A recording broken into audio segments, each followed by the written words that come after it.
Video ini hanya untuk mereka yang punya logika. Bagi yang tidak punya logika, skip aja.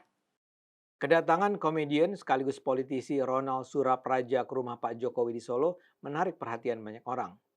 Ronald ini pernah gagal di Pilgub Jabar, tapi yang lebih penting, dia ini adalah politisi dari PDIP.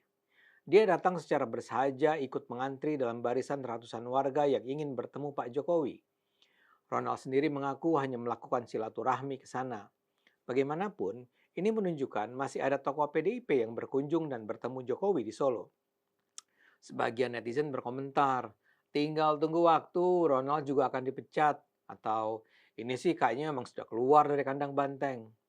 Ronald dalam hal ini dianggap sebagai anak bandel yang tak peduli dengan titah ketua umumnya. Mungkin menarik untuk melihat nasib Ronald di PDIP berikutnya. Tapi terlepas dari itu, ini kembali menunjukkan posisi Jokowi memang masih sangat kuat. Dia masih menjadi magnet yang menarik masyarakat Indonesia, termasuk para lawan politiknya. Sebelum Ronald, hampir tak ada wakil PDIP datang. Tokoh PDIP yang terkenal yang berkunjung adalah Effendi Simbolon.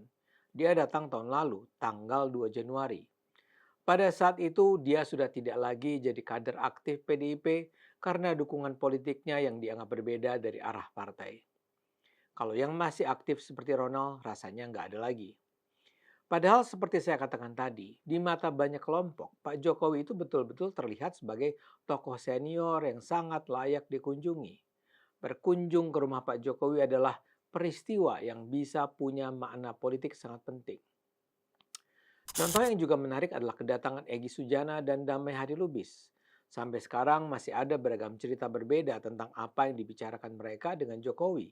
Yang jelas, seusai pertemuan, polisi menghentikan penyidikan terhadap kedua figur yang sebelumnya dikenal anti Jokowi itu. Oleh banyak pembenci Jokowi, kunjungan Egy itu sendiri dianggap sebagai pengkhianatan. Kemudian ada pula Afrian Syahnur. Dia adalah Wakil Sekretaris Jenderal Partai Demokrat yang juga menjabat Wakil Menteri Tenaga Kerja pada 2022 sampai 2024. Dia berkunjung pada 8 Februari lalu. Sebagaimana banyak orang lain, Afriansyah mengaku melakukan silaturahmi dengan Pak Jokowi yang dia hormati. Dia juga menjelaskan dia datang ke rumah Pak Jokowi setelah mengikuti sebuah acara di Pacitan dan singgah ke Solo sebelum kembali ke Jakarta. Meski Afriansyah menyatakan kunjungannya tidak bermotif politik, tak bisa dihindari, banyak pihak melihat ini adalah bagian dari upaya Partai Demokrat berdamai dengan Pak Jokowi. Sebelum ini Partai Demokrat memang dikabarkan melaporkan sejumlah relawan Jokowi yang dianggap menuduh partai tersebut berada di belakang kasus tuduhan ijazah Pak Jokowi. Para relawan sendiri sudah bersepakat untuk menyerang balik Partai Demokrat bila laporan itu terus dilanjutkan. Dalam konteks ini ada dugaan bahwa kunjungan Afriansyah merupakan bagian dari strategi untuk tidak memperpanjang perang. Dengan menunjukkan kasus-kasus tersebut, saya ingin mengatakan bahwa kunjungan ke rumah Jokowi memang bisa punya makna penting dalam politik Indonesia. Sekedar untuk melengkapi cerita, saya juga harus sebut bahwa Presiden Prabowo sendiri diketahui beberapa kali berkunjung ke Solo. Pada 13 Oktober 2024, saat beliau sudah terpilih sebagai Presiden RI, dia bertemu Jokowi di Solo sekitar 1 minggu sebelum pelantikannya. Kemudian pada 20 Juli 2025, Prabowo kembali datang ke kediaman Jokowi di Solo antara lain untuk berdiskusi soal isu strategis dan hubungan kebijakan nasional. Ada pula sejumlah video dan laporan yang menunjukkan Prabowo sowan ke rumah Jokowi pada kesempatan lain. Bayangkan, seorang presiden memilih berulang kali mendatangi rumah mantan presiden yang dia gantikan. Di luar negeri, saya hampir-hampir tak menemukan contoh presiden pensiunan yang kediamannya masih terus didatangi para fansnya seperti Jokowi. Salah satu contoh mantan presiden populer tentu saja adalah Barack Obama dari Amerika Serikat. Setelah tidak lagi menjadi presiden Amerika Serikat pada 2017, Obama tetap disambut kerumunan ketika hadir di acara publik.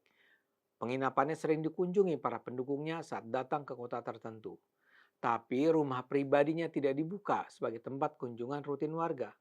Jadi interaksi terjadi di acara publik, bukan di kediaman pribadi. Lalu ada juga Luiz Inácio Lula da Silva, mantan presiden Brasil yang sempat masuk penjara.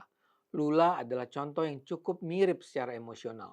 Setelah keluar dari penjara, rumahnya di Sao Bernardo sering didatangi pendukung, kaum buruh, dan akar rumput. Namun tetap saja kunjungan tidak berlangsung harian tanpa struktur. Biasanya itu terkait dengan momentum politik tertentu. Jadi ya, ada pemimpin dunia yang juga terus didatangi rakyat. Tapi fenomena rumah pribadi yang menjadi semacam ruang temu sosial politik hampir-hampir tidak saya temukan di tempat lain. Jadi Jokowi ini memang istimewa. Rumah pribadinya menjadi titik kunjungan rutin dan terjadi dalam skala besar dan relatif konsisten. Jokowi sendiri tidak membatasi antusias masyarakat yang datang.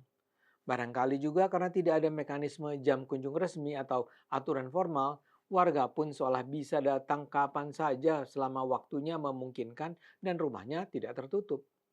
Pas Pampres bahkan menyebut jumlah pengunjung tidak dibatasi. Masyarakat boleh datang untuk bertemu atau berfoto dengan mengikuti tata tertib sederhana. Patut saya tekankan, rumah Jokowi di Solo tidak pernah dibuka untuk umum selama masa jabatan presiden secara formal. Sejak Jokowi tidak lagi menjabat, barulah kediamannya berubah menjadi titik kunjungan sosial yang terbuka secara informal. Jadi bila di satu sisi Jokowi seperti tak henti menjadi korban fitnah dan ujaran kebencian, di sisi lain dia terus dicintai oleh mereka yang berterima kasih atas apa yang sudah dilakukannya pada rakyat Indonesia selama 10 tahun kepemimpinannya. Bisa dikatakan sejak awal karier politiknya, dari wali kota Solo hingga presiden, Jokowi memang membangun citra sebagai pemimpin sederhana yang mudah ditemui, yang dekat dan tidak berjarak secara simbolik dengan rakyat. Ketika ia sekarang kembali tinggal di Solo, publik melihat kesinambungan narasi itu. Ia tetap orang biasa yang bisa disambangi. Dalam psikologi politik ini disebut sebagai continuity of symbolic accessibility. Simbol bahwa kekuasaan tidak mengubah karakter dasar seseorang. Dengan sekedap kondisi itu bisa dikatakan Jokowi memiliki power residue effect. Residu kekuasaan dalam hal ini adalah pengaruh yang tidak hilang meski jabatan formal sudah selesai. Karena itu banyak pihak yang terlibat dalam dunia politik tidak bertemu Jokowi sekedar untuk membangun silaturahmi. Kunjungan ke rumah Jokowi punya makna yang tidak sederhana. Saya percaya banyak yang datang menemui Jokowi dan pertemuan itu harus diliput dan harus diketahui publik sebagai bagian dari upaya memperoleh legitimasi moral, mendapat dukungan simbolik, atau bahkan sekedar menunjukkan kedekatan. Karena itulah, kedatangan Ronald dan juga Afriansyah menjadi fenomena yang juga penting. Apakah kedatangannya mewakili keputusan personal atau sebuah aktivitas politik lebih luas? Kita mungkin tak akan bisa secara memuaskan menjawabnya. Tapi yang jelas, ini menunjukkan kekuatan pengaruh Jokowi lebih dari 1 tahun dia sudah meninggalkan kursi kepresidenan. Di hari-hari selanjutnya kita mungkin masih akan terus menyaksikan kejadian serupa dengan aktor-aktor berbeda. Bagaimanapun, selama itu terkait dengan upaya membangun keharmonisan, mendamaikan, persekutuan, ya kita layak turut mendukungnya. Ayo gunakan akal sehat, karena hanya kalau kita gunakan akal sehat, negara kita akan selamat.